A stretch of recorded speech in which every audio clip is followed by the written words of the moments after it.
Andre here, and today we're going to talk about smoothies. It's one of my favorite topics because it's been something that I've been drinking for a really long time. So I used every morning to jam in all the fruits, leafy greens, vegetable that I would not normally have into my diet.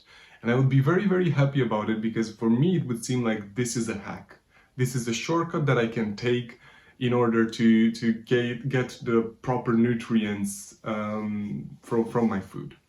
But despite doing this for a really long time, and despite trying like different variations with more sugars, with less sugars, I mean here fruits that are sweet, it would still not feel good. So on paper I would tick all the boxes, but for some reason my body was telling me that, oh, this just doesn't feel right. So I started looking into it, and there's one aspect that I wanted to share with you, which I think is really important. And maybe in future videos we're going to look into others as well, as the reasons why I decided to stop having smoothies every day. And it has to do with sugars. Now, we're all being taught that the enemy is the added sugar and it should be avoided at all costs. And while that makes a lot of sense, and we are living right now in conditions in which added sugar is one of the main problems, I think it's important to look beyond that, especially if you already have like a moderately healthy diet, and understand two categories of sugars that we have naturally occurring. One of them is naturally occurring, the other one is man-made, is being processed by us, even if it's not something that we buy, even if it's something that we just like blend, as it is the case with the smoothies. So we have intrinsic and extrinsic sugar. Like the intrinsic sugar is contained within the plant, and we're going to use this one as an analogy. This fruit, we're going to use it as an analogy, where it has a peel that needs to be taken off in order to reach what we're trying to get out of it. And in this process, where the sugar is contained within the plant, the body has to slow down the digestion in order to take out what is needed.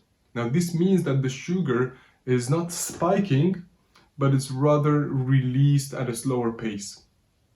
And then we have extrinsic sugar, where we already have the fruit in this analogy fully peeled and ready to be digested.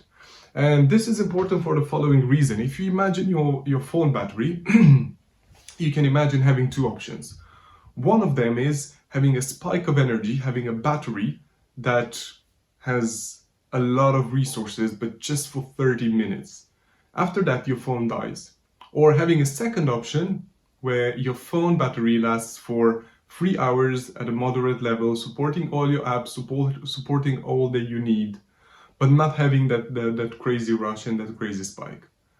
Now, of course, the second option is a lot better because it serves the needs that we're having without creating that spike and without consuming all that energy in 30 minutes, which is not necessary. So same goes with the sugars that we're having. It's a lot better to have sugars that are contained within the plant because there's a slower release and everything is it's a lot more sustainable this way for the body and for the mind as well, because the sugar spikes that we're experiencing when we're having a very sweet smoothie, it does not do good to our minds either. So while on paper it is a great hack to be adding all these things to your smoothies as a way of quickly consuming them, in reality there is a certain balance that is being set off by processing all those fruits, veggies, green leaves, or whatever you're adding. It is a great way to add certain powders and certain supplements. So my advice is not ditch completely, but limited to a really small cup a day, or have a bigger cup or more once in a while. But I don't think, at least the way I used to do it, where I would have a full blender in the morning, that would be my breakfast. I don't think it's a really sustainable option. I hope you found this useful, and I'll see you around.